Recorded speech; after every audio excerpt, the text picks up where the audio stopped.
Hey everybody, welcome back to the channel. We had a meltdown in the Rusty Bird, almost burnt it to the ground. Was not a good situation. I'm going to try to explain it to you and show you what happened. Let's take a look. Okay, so here we are at the bench. We have the distributor. So for those of you who don't understand how it works, I'm going to sit down here and explain it to you a little bit. So you have this distributor.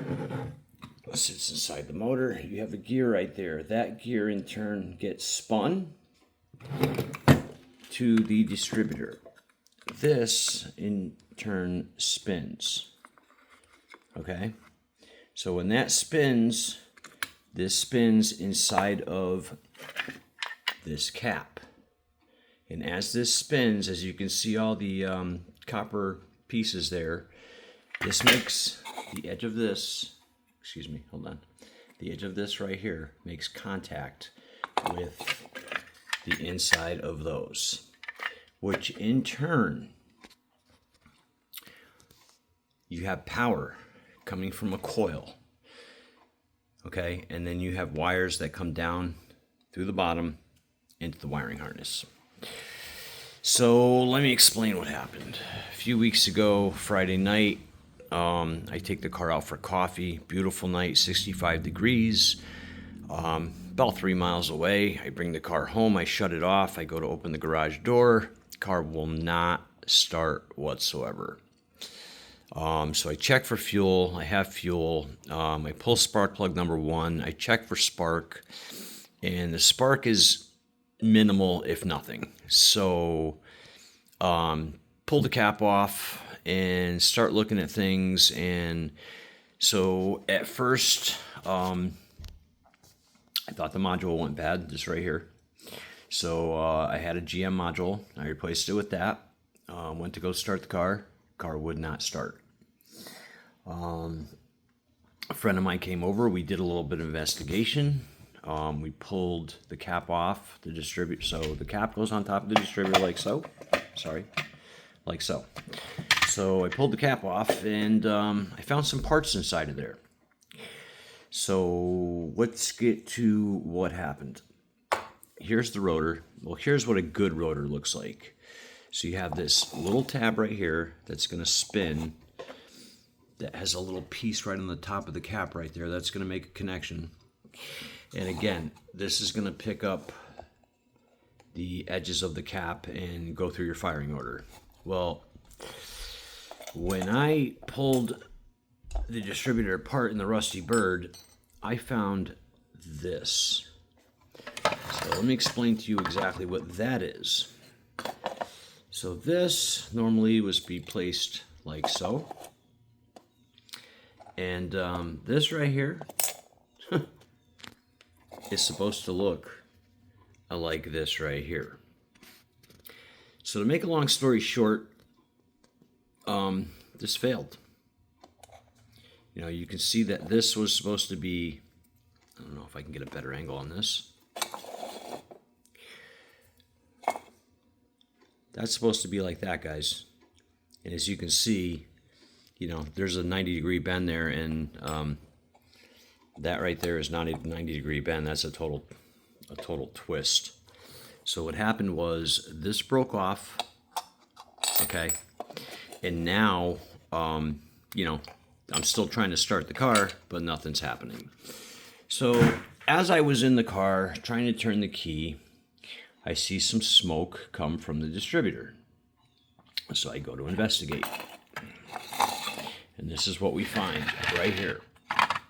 So we take the cap off. This is just a cover that covers the coil. So we take this off, and this, guys and girls, is what we find. Now, I don't know if you can see it, but there was a meltdown going on right here, all through here, and it was smoking. This was probably over 2,000 degrees, extremely hot. If I hadn't caught it, there's a very good possibility the car would have kept sizzling, caught fire, and melted to the ground. So I would say we got pretty lucky on that one.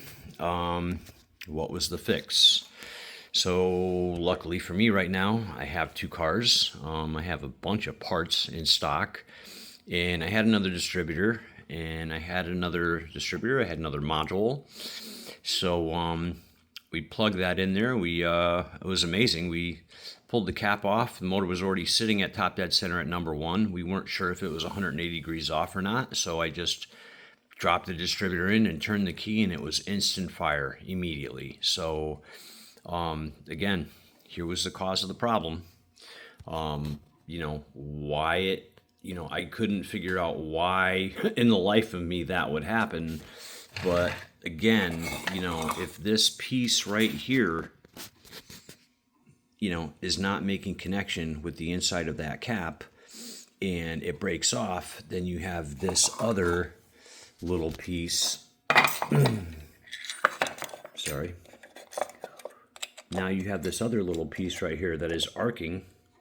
That little piece right there is arcing inside of the cap, and that's what starts creating the meltdown with the coil, because the coil is trying to put out power, it's trying to put out spark, and the only thing that's sparking is, as you can see, right there inside the distributor. So I would have to say we got extremely fortunate on this one. For those of you that own these cars, I highly recommend you carry a fire extinguisher in this car, because these are the kinds of things that can happen. I mean, shall we blame it on this Chinese, what I believe is a Chinese manufactured rotor? I'm not sure. As you can see, this distributor setup, this whole distributor, actually the distributor, the cap, and all of it came from Proform, which is, I believe, an American company, but not exactly sure where they source their parts from. So again, that small little failure right here almost cost me the whole car. Kind of tough, but that's what we're dealing with. So again, that's what it's supposed to look like. And if it had looked like that, this would have never occurred. So, this is basically a rotor failure. From what I feel is an inferior part. Now, in the 70s, maybe this part was made in the US when the cars were brand new, but my guess is with everything the way they are nowadays, probably not. And you're probably getting it from China and paying 5 times more for it here. So just wanted to go over that with you. Like I said, luckily the car is back on the road. It's been sitting in the garage ever since. I haven't even put a timing light on it yet to figure out the timing and tune the car, but it does turn, it does run, starts a little bit rough. That's how I know I need to make an adjustment on the timing. So the other thing we got going on here is we got the rear end going on. We have the spider gears over here, we have the clutches over here, all the bearings over here, the seals, the housing right here. As you can see, the clutches are all nice and clean and rebuilt inside of there. So we're working on this at the moment, getting this ring and pinion back in the car. Once I do that, I can get axles inside the car, and then I can put some tires on it and turn it back into a roller. So we're getting close. Got a little sidetracked with all this and the car almost burning down, so it sidetracked me a little bit. But the Rusty Bird's back in the garage. She's safe and sound, and now we're back to work on the black bird, piece of junk, whatever you want to call it. So that's about it for today. I just wanted to go over what happened, and hopefully educate those people that are unaware of this problem, that own this car, that this could be a problem, and this is why you carry a fire extinguisher. And there is one in my car, and there has been for years. So like I said, I hope it was a little bit informative for you people that own the car. And we got another video to film to catch you up on the Blackbird, and that'll be coming out soon. So we'll talk to you soon. Have a good weekend, and remember, Pontiac power forever. Peace.